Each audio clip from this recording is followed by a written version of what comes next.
And welcome back to Thursday's edition of the Prize Picks Prediction Show. I'm your host with Anwar Richardson with Alex Dunlap, Jason Sukamel.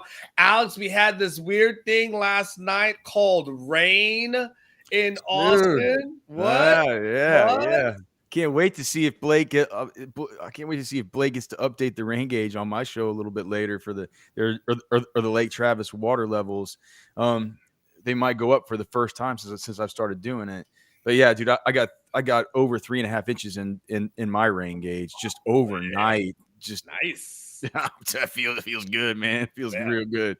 But for play on words, Prize Picks can make it rain in your life because hey, they're matching up to $100 for each deposit. You drop 100, they give you 100 if you use the promo code Orangebloods. I got my friends on there. They're always showing me what they're doing. I got people winning and enjoying themselves. I also have my son who may or may not be into it. I don't know. Prize Picks probably would not endorse that. But nonetheless, he's helping daddy to get himself a new car. But go ahead and use that promo code Orangebloods. Again, 100% match, a deposit match up to $100. And guess what, man? It is Texas OU week. We've been talking about it all week long on the channel. Alex, you've been talking about it. Jason's been talking about it. Blake's been talking about it. I've been talking about it. It's finally here. 49-0. That was fun, but it's time for everyone to turn the page on this one. And Jason, let's go with you, man. Texas OU this weekend. I want you to kind of get your thoughts on this whole game, get your thoughts on maybe some of the key matchups. I know you've been able to do some. And go ahead and give us a prediction when you got a moment. Yeah, I mentioned on our modcast, what was that, Tuesday, Wednesday? I don't remember what day. Whatever. I mentioned on our modcast, Almar, I was feeling like pretty confident in Texas's chances. Like I kind of been going back and forth. Hey, close game. Oh my goodness, could this even be one where Texas stubs its toe? Maybe I won't say the dream comes to an end because that's not true, but maybe if there's a game they're going to lose, this statistically would probably be the most likely. But, man, I broke down the matchups. I posted them on Orangebloods this morning, dude. I think Texas wins this game pretty easily. I mean, here's where I'm a little bit conflicted. I think if both teams play their best level of football, I think Texas wins this game by a couple touchdowns, maybe more. Now, are both teams going to play their best level of football? You never know. These rivalry games, they're so hard to predict. You throw the predictions or you throw the stuff on paper out the window. But on paper, to me, man, I had trouble finding many areas in which I could give Oklahoma the advantage. I've got Texas with pretty sizable advantages almost across the board. My score prediction, I wrote it down. What's the spread? Is it 6.5, Alex? Yep. 6.5. I've got Texas 38-27. I think the only reason I'm going that close maybe is I think Oklahoma maybe gets a late touchdown or a late score to make it a little closer. I think Texas wins this game by double digits. I really don't think it's that close in the fourth quarter. I get it. It's a rivalry game. In fact, I was texting with somebody right before we went live, and they were asking me what I thought. And I was like, my confidence in Texas almost has me a little bit nervous because I may be reading this thing completely wrong. But I just think Texas is the better team across the board. I mean, Dylan Gabriel's a productive quarterback. He's incredibly efficient. He hasn't seen a defense like he's going to see with Texas. Marcus Major, their running back, averaging 3.9 yards per carry against mediocre competition. What's he going to do against Texas? Their defense statistically is pretty good, but I don't see any reason Jonathan Brooks shouldn't be effective. Quinn Ewers and his weapons should be effective. So I like the matchups. I like Texas a lot. 38-27 Texas. All right, Alex, what do you think? I got 38-27 from Jason. Where's your head at? No, it's funny, man. It's like I always feel like I'm in. It's funny, like in one way, I always feel like I'm in no position to make a prediction at this point because I'm just got done with my film review and everything. But then again, I do a show where I talk about this game all week long, so I'm probably in a better position than most people would be. But I haven't thought about. As I sit here and think about it, all right, just breaking it down, I don't have if the Texas offensive line plays like it played last week, yeah, I don't have much of a concern about anything happening with the off. I feel like the offense would have to just really completely just have a unmitigating screw up after screw up in other phases of the offense to be able to not kind of implement the game plan if they play like they did last week and like they're kind of ascending to right now. I in looking at the defensive front for OU, I'm not concerned with the strength of their interior defensive lineman. I think number 28, I can't believe I'm forgetting his name, 28, it's the tall white linebacker. He's a big problem. What's his Blake? Productive What's his linebacker. name? Stutzman. Stutzman. That guy's a big problem. Like that guy's a problem. Other than that, I don't really identify too many problems on their defense. They have a couple of safeties that look like they're really athletic, 2 or 3 safeties that look really athletic. Not sure what to really expect of them as far as kind of that deep patrol stuff. And I know that I at least saw in the SMU game that their corners, number 2 and number 4, both those guys can be beat easily with speed. So like if we're talking about prize picks here, whatever Xavier Worthy's at, I'm going more with him this week. It feels like it was a JT Sanders week before, AD Mitchell the week before. This is just the Xavier Worthy epic smash. So I see some big plays to him. I think that defensively, I have more work to do on the Oklahoma offensive line, but for me, it feels like the interior. Jason, maybe your matchups say this. I just don't know how they're gonna play versus Tavondre Sweat versus Byron Murphy. They had their run game so far. That dude Major, he does not look like a good running back. As far as their wide receivers, they don't have a Marvin Mims, they don't have a CeeDee Lamb, they don't have a Hollywood Hill. Their best guy is that it's like Andrell something. Jason, what's his name? Andrew Anthony and Jaleel Farouk, I think is his name. You're right though. They don't have a true number 1 guy this year. I think that Dylan Gabriel's a good enough distributor though. He's get some points up and get some points on the board. I think that Andrell Anthony kid is very fast, and if he gets behind the defense, you're going to be in trouble. So I don't think I think Texas wins. I think they're probably going to score about 30, probably about 33, 31, 35. I'll just say 33 points. I think Oklahoma will score 24. I'll say Oklahoma 24, Texas 33. All right. So I've got 38-27. I got 33-24. Guys, I think I'm on the high end with you guys. Probably not that far off as far as the low end, not as far as off as you as with Alice is concerned. I don't think that I don't see the scenario where that Oklahoma can stop this offense for 4 quarters. Like I don't see that happening. Like they're going to give up some plays and see everything Alice is talking about from a defensive perspective. I mean, we've seen this defense go into Tuscaloosa and have success, especially from the guys in the interior. So I don't think that Oklahoma's got offensive linemen that, again, can block these guys for 4 quarters. I think, Jason, you've been able to point out something that Sark said that caught your attention on Monday, that as far as the rotation and trying to keep guys fresh and how that's basically helping them in the second half of games. And so when I kind of factor all those things in, I want to go high, but I want to say something crazy like 45 to like 13, but I realize you can't necessarily do that as a prediction. You got to factor in rivalry games, weird things happening. So I'm going to give the only thing I'm giving some benefit of the doubt is this is a rivalry game and things that happen. So I'm going to go 34-17 as my prediction. Alex, not that far off from where you are. You're at 33-24. So, we're only talking like 1 score there. Jason, from a scoring, not too far, maybe 2 scores from there. But I think we're all kind of on the same page. We got Texas plus the 30. I think the defense holds it below 20, but not that far off from where you guys are. But we all have a Texas victory going in. Alex, let me ask you this. if you had to give me, it's early, but if you had to give me your 3 keys to a Texas victory, what would that be? Win the turnover battle. Don't just try to just make sure, like, you're not going to stop Stutzman, but just kind of make sure to contain him. Make sure you at least affect him. And what was the other one?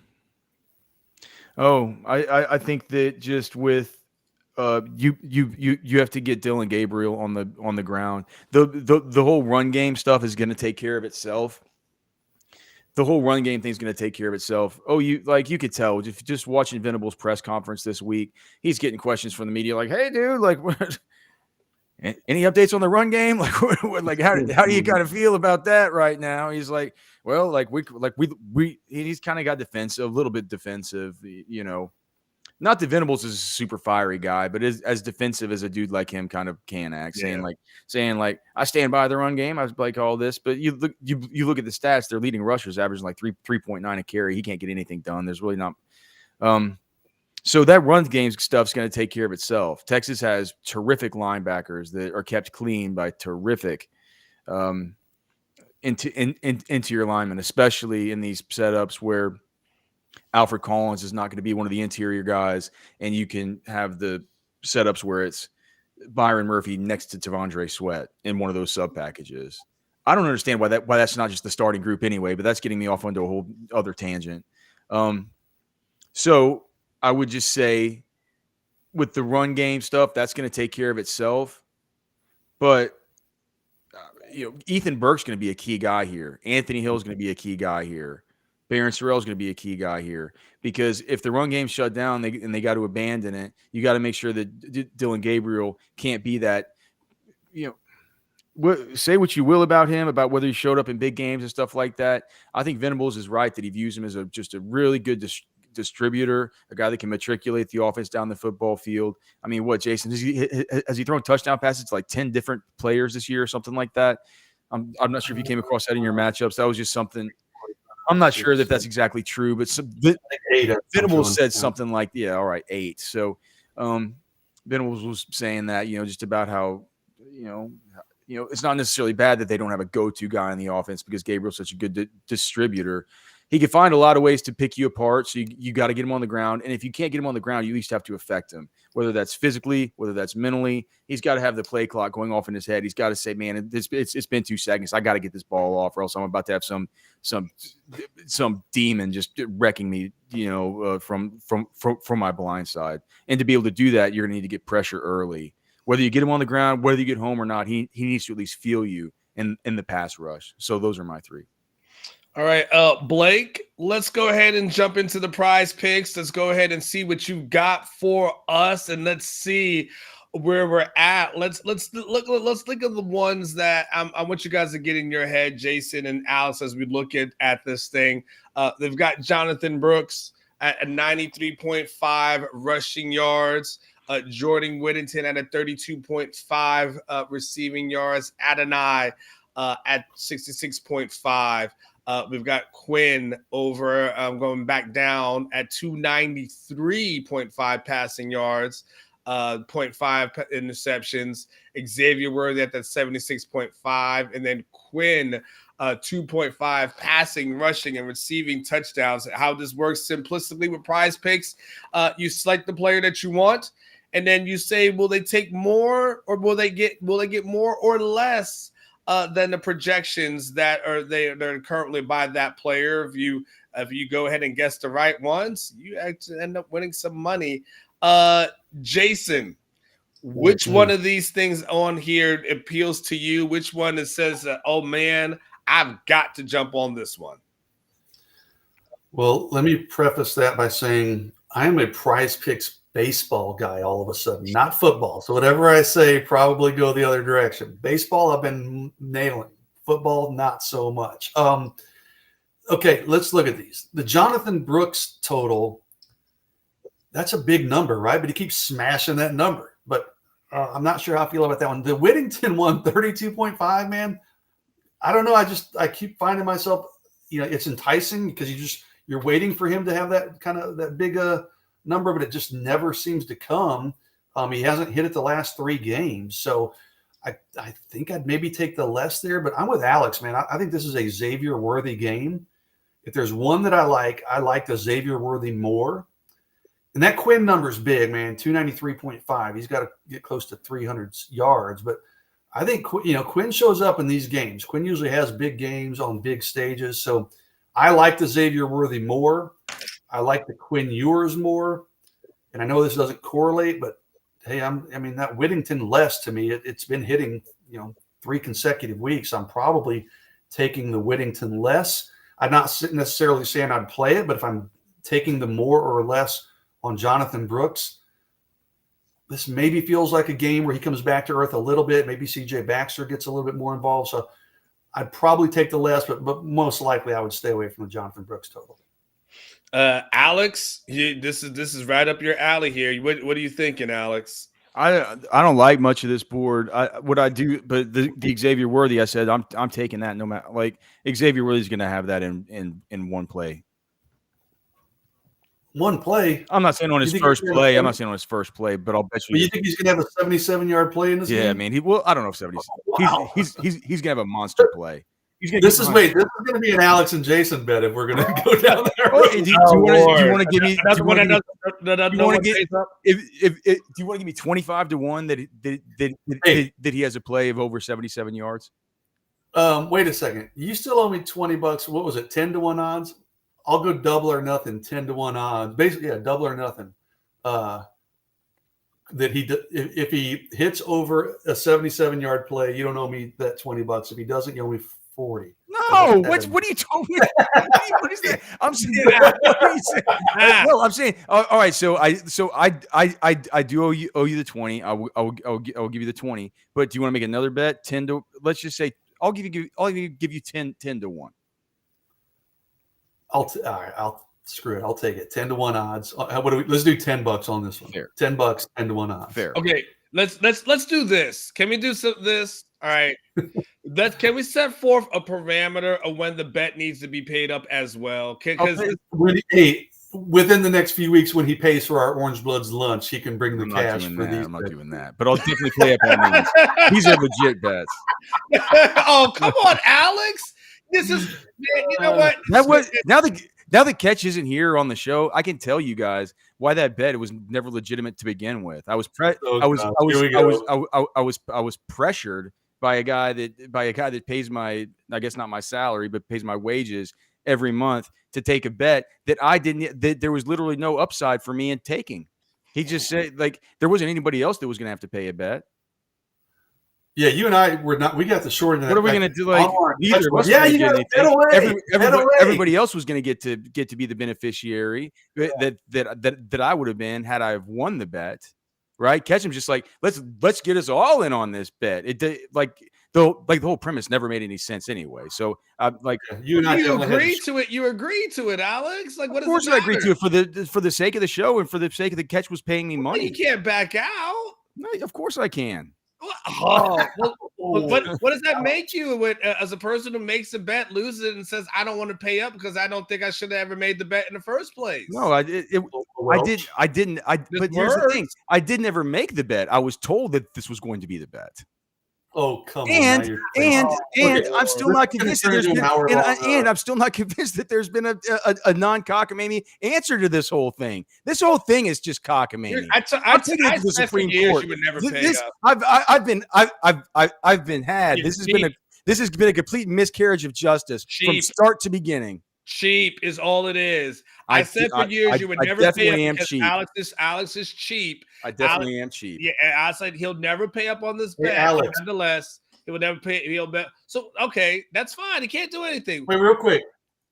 Casey Thompson. I don't know if he's injured or what. He's injured. He's out for the year. He is? Okay. Well, the fact that he's out for the year and we didn't even know that tells you he's not a good quarterback. What do you mean? Don't you think Herman thought he was? Well, I don't know. He had a 125 quarterback rating before he went out for the year. Yeah. Okay. Whatever. Herman loved him enough to where he wanted round 2 with him. Desperate times call for desperate measures. All right, Almar, what do you got on the prize picks? You're the hot shot on these picks. I don't know. What I've been bad lately, but I will say this. I think I'm done doubting Jonathan Brooks. Like I think I every time I go the under on Jonathan Brooks, I end up looking dumb. Like I think I did the less on Jonathan Brooks last week, and he had like 100 yards rushing, like damn near in the first quarter. And I was like, this was a bad play here. So I'm all Jonathan Brooks is my more into. He might rush for 300. I say that jokingly because I know someone will put that on a. Well, if they're playing from ahead, like we all think, right? Yeah. Then they're probably going to be running the ball a lot in the second half. So you know what? The more you say it, I think I like that play. Yeah, I'm just tired. I'm tired of doubting this guy. It just proves me wrong week after week. And I think he's starting to get hot. And I think the team is starting to respond to him. And so I like Brooks. When it comes to Xavier, I'm with Alex. I'm not he's going to get it on one play because I don't know why you make a bet with someone who's not going to pay up regardless. But nonetheless, I like Xavier because I think to Alex's maybe not 76 yards, but big play, explosive play potential is always there with Xavier. And all that he can make a guy miss. So I do like that. The Quinn Ewers 2.5 is really interesting to me because if he's going to keep running, and I know he's a reluctant runner, but if I got a chance to get him on a potential rushing touchdown, and then I only need 2 in the air, that's really appealing to me.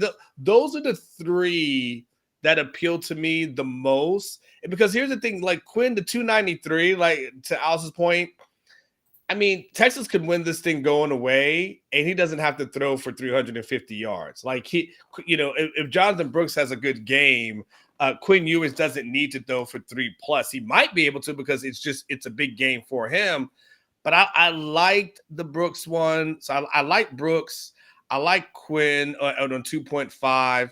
And I like Xavier. The Adonai Mitchell one, it's interesting.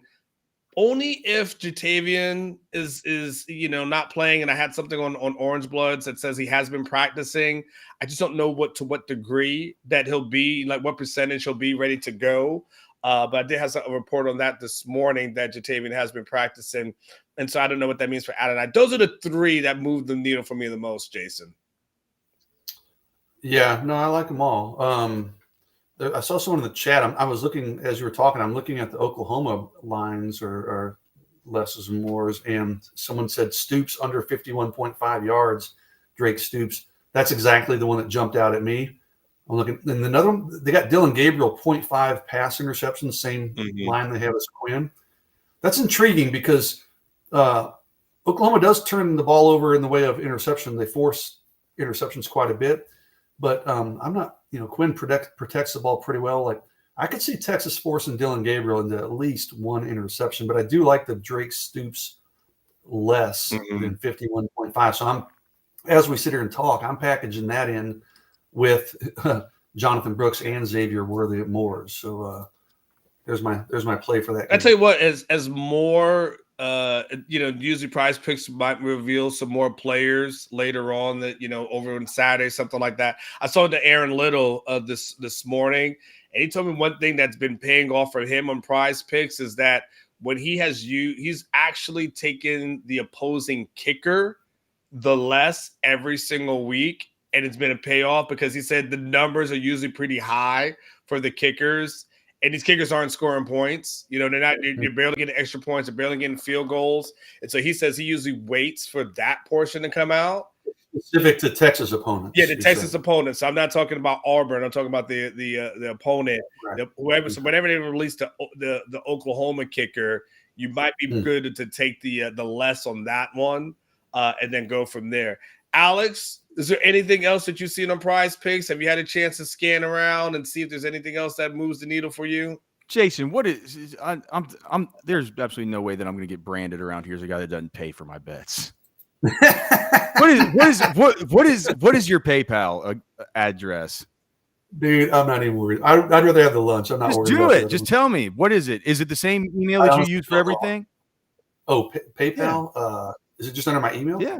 I don't even I know. mean, you guys can Yeah, message each other offline about this. I want to. Yeah, yeah. I want to do it live on the air. I mean, we are doing a live show just in case. Take the Andrell Anthony over 61.5 yards. I think that's You like that, huh? Now he didn't do much of anything last week, but he's been good fast. before He's that. gonna be. He's gonna be. I guess. Have we even heard anything about Watts? Or are we just waiting to find out today at 11? I think we wait. What's it? Well, Alex, what's today at 11 going to look like? Is going to be He's day to day. He's had a good week of practice. Decision, right? I mean, so it does. I mean, we'll get an update, but it'll be a non-update update more than likely. Weirdly, the Andrell Anthony. I mean, there's a shootout with Iowa State, but he only had 16 yards receiving. But yeah, prior to that, the 2 games prior, he was over 100 yards. So a little bit tricky one. Let's. How about this? Let me pull up some of the Oklahoma ones and see how that moves you guys on the flip side. So let's look at Dylan Gabriel, 270.5 passing yards. Alex, would you take which one would you take on that one? Okay. And Blake has that. So I didn't know you had that, Blake, but thank you. Blake's on top of this thing. Let's look at some of this. My gosh, it's my old eyes cannot see that small. Does anyone read that? Okay, there you go. Yeah, I mean, for me, like I said, it's just the Anthony. That's the one that I feel the most comfortable with. Mm-hmm. It's Anthony. I'm not taking the Dylan Gabriel stuff. This could be a total turn into a pumpkin game for him, or it could be a game wherever he actually does kind of take a further step onto the national stage. I tend to think it's more of the pumpkin game, but it's like I don't have a particular stance. I'm taking the over on Anthony. I'm taking the more on Anthony. I'm taking the more on Xavier Worthy. Maybe I'll throw in that Quinn Ewers 2.5 thing. There's not much else that if there was maybe later in the week there when they add tackles, if there's a Stutzman tackles, I'll be on the more. If it's anything less than like anything less than 8.5 or something like that. What about the Stoops less though? That 51.5 for I have no feel for that. You have no feel. I mean, I know I don't have a feel for that, but I can't imagine. I mean, is Stoops a guy that you feel like Jason? Is he a 75-yarder kind of guy? I mean, in your opinion, I don't think so. I mean, his last 3 weeks, reverse order, he's at 32, 45, and 53. So he has gone over that total once. And then against SMU, only had 17. Thank you. I like the less. The Dylan Gabriel one, I wouldn't touch. 270. Guys, he's averaging about 350, just rough math in my head, the last 3 weeks. And there's a chance they might be playing from behind. So he may get a lot of junk yards in the fourth quarter. So I'm not touching Dylan Gabriel's passing yards. I mean, they haven't played anybody yet. I mean, they played three non-Power 5 opponents. And what was Blake? What did Dylan look like the past couple of games since they've gone into Big 12 play? What 366 against Iowa State, 322 against Cincinnati. Okay, but then 176 against an SMU. So I see what you're saying. All right, yeah, I see what you're saying. A little bit of a dangerous one. How do you get to that little game log? I can't believe I'm so good at PrizePicks and I've never used that function. Click the little up to the left of the jersey. There's 4 little bars there, like a chart. Cool. Yeah, no, that's pretty good. Oh, you guys don't use that tool? I use the shit out of it. I didn't know what sorcery Blake was doing back there. Like, how is Blake finding this stuff? Then I was. Who's the PrizePicks dummy now? Not this guy. So he's got this. So what about a Dylan Gabriel with the rushing yards, 24.5? I know Alice doesn't move the needle for you either, huh? When you look at the numbers, man, neither Dylan. It's so funny that this has been such a big topic this week with these two quarterbacks. It's like, look, all of a sudden they found their running legs. It's like Quinn Ewers isn't their running quarterback. It's like he's been in positions he's been in positions where he's been able to break off big runs, right? Yeah. I don't think that this is all of a sudden something where it's like, all right, let's Dylan Gabriel either. Neither of these guys I would consider rushing quarterbacks, and I also thought that this is going to be a game wherever it's going to be a game where if they're going to make Oklahoma one-dimensional, which I think that they will be in stopping the run, they're going to be able to dial some things up to get some sacks and stuff, and Next thing you know, if they get 3 sacks on him, I would not consider that out of the picture for him to get 3 sacks. What's the average depth of a sack? 7, 8 yards? 7 yards or All so. of a sudden, you're looking at now. Dylan Gabriel's got to rush for 56 yards, something like that, 58 yards, and to get to the 24.5. Yeah.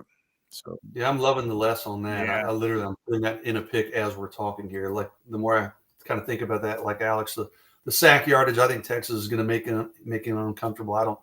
I don't see him hitting 24.5 when you factor in the sack yardage. Wow. Okay. And Sherman, by the way, everything else, Sherman, that in the chat, a lot of these things get revealed on Saturday. There's usually more of so it's kind of usually the early people that get there, and the more of it comes on Saturdays. Alex, before we go, you got any NFL picks for us for maybe a Thursday night? Anything? Man, let me look. I looked at some. I'm always disappointed that some of the ones I'm most interested in, like for this weekend, there's nothing up yet. But when the passing yards is up right now. No, I mean on this player, it's for Breece Hall. Oh. For the Jets, because they're playing Denver, and they're talking about how now Breece Hall's off the snap count. Dalvin Cook's looked miserable. I think Breece Hall is going to have a nuclear explosion this weekend. So like the fantasy points, whatever. I'd say the rushing yards probably is going to come in at something like 65.5 or something like that. I mean, I would be taking that all the way up to like 79.5 or 80.5, something like that. So Breece Hall, keep an eye on him. As far as tonight's game, let's see where they have. They have Fields. Did y'all get in on the Taco Tuesday on the night's game? They had one for DJ Moore on Tuesday. I didn't do that. 26.5 rushing yards they had DJ Moore at. 0.5? Now 26.5. Now he's at 50. It was a discounted play for Taco Tuesday. Oh, he's receiving yards, right? Receiving yards, yeah. He's at 50.5 if you're playing him now, but if you got him on Tuesday, he was 26.5. As much as I hate to do this, probably a good one is going to be Brian Robinson Jr. on the Moore for his rushing yards at 66.5. He was a Taco Tuesday yesterday. They have him at 7.5 fantasy score. They had him yesterday. What is he today as a fantasy score? Let's see. Was he one of the Taco Tuesday guys? 12.5. Well, they did Taco Tuesdays on Tuesday and Wednesday. Hey, thank you, PrizePicks. Yeah. So they've got him at 12.5 today, but yesterday they had him discounted to 7.5. So I jumped on that and I think on this slate that's probably right. Do we know for sure about? Isn't Jahan Dotson? He's been banged up all week. I'd be interested to kind of know about him. I think that would definitely have an effect. Oh, what about Logan Thomas? What do they have him at? 27.5. Yeah, I mean Logan Thomas. That's the one. Is there a receptions number here? It's at 3.0. Oh gosh, yes. So that's the other one. Logan Thomas tonight over 3.0 for sure. When he's been healthy, I mean, to start the season, this guy started out with a couple. I think he had like 7 receptions, 6 receptions. 6 in the first, 6 in the second, and then he went down to 2, then 4, then 2 last week. Since he's been banged up, but they're saying now he's back to complete full health. So 3. I'm actually going to put that in. I'm putting that in, and I'm putting in. I'll do it later on my own show when I do my PrizePicks entry. I'll already have it planned out. All right. Well, that is it. I don't think we have anything else. Any last thoughts, Jason? What about your baseball picks, Jason? Oh yeah. What up? Yeah, don't be greedy. I haven't even looked at them for tonight, but it's just something new I've been doing this week. But I think I'm 7 for 7 on my baseball picks. Trying to look at my past entries here. And I've got 2 that are packaged in with that Brian Robinson score and the DJ Moore. So I'll be watching that game closely tonight.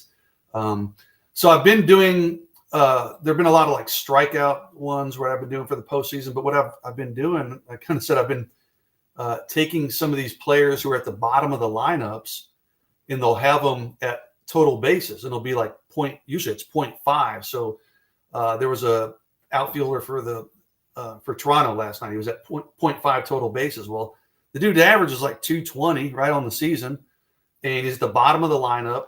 And so I took him, and it hit the less. And I've been trying to find some of these guys where not to get too detailed, but they're at the bottom of the lineup. They're playing on a home team like Philly last night that's playing at home that's the favorite, because the odds are they're not going to be batting in the ninth inning, right? So he's probably not going to get that fourth at bat or fifth at bat maybe. So and so far, knock on wood, it's been a pretty sound strategy. So I've been liking the less because, usually you get to postseason, man, the pitching ratchets up and the hitters, the averages go down. So I've been taking the more on a lot of these strikeout totals, pitching numbers, and I've been taking the less on total bases. Is there any MLB stuff up right now? Oh yeah, there's got to be. There's games today. There is. I can't find it. You know what? No, I think you're right. They're not up yet. I guess they'll be up later today. But okay. Yeah. All right. There are games today, so there's going to be some plays at some point. Hey, I got one college football play I wanted to throw in. Blake Shapen is back for Baylor, and they had that crazy comeback last week. I think he's actually playing pretty well. He's kind of a gamer. They're playing Texas Tech. I'm going to take the over on this 254.5 passing yards. He had almost 300 last week. That Tech passing defense isn't very good, so I'm taking Shapen over the 254.5. Hey, Alex, real quick. Sorry to Blake, coach. I lied. I forgot all the series went sweeps yesterday, so there are no games today. They don't play again. Major League Baseball isn't playing until Saturday. That's crazy, actually. Yeah. Sweet. All right, Blake Shapen as a possibility for some more action there, guys. Everyone. All right, guys. I appreciate it. Remember, everyone looking and reading. It's sign up for PrizePicks. You see how much fun we're having. How much time we talk about this all the time. Jason is doing this thing. Alice is doing it. I'm doing it. Blake is doing it. We got people in the chat who are in on this thing. If you put $100 in, they will match you. Just go ahead and use their money just to get a feel for it before you even get into yours. And then just keep winning and winning. And then keep that thing rolling over. Christmas time is right around the corner. But let PrizePicks buy your kids all the gifts that they need. So remember, use that promo code Orangebloods and get a 100% deposit match. So for Jason Sukerman, for Alex Dunlap, for Blake, who's been producing, and for Jeff Ketchum, we will see you guys next week. There won't be any games, but we'll figure out some other things to talk about. PrizePicks show will go on. Hold on. There's a super chat that came in, so we can't go now. Jay Lee, can someone please get the Teddy Lehman quotes to Quinn before the game? I haven't even seen the comments. I don't know what Lehman said. So. I've been doing the show since this morning, so I'm not quite sure. Hey, Jay, you're supposed to get those in before Anwar's doing his sign-off. We love you, Jay. Jay's a loyal viewer. Come on. I'm like, it's for everybody. He's like, hey, what about that? Like, no, I don't. Jay Lee, whatever was said, I can guarantee. He called Teddy Lehman on his podcast, called Quinn average yesterday. I saw that on Twitter, but yeah. I mean, I don't.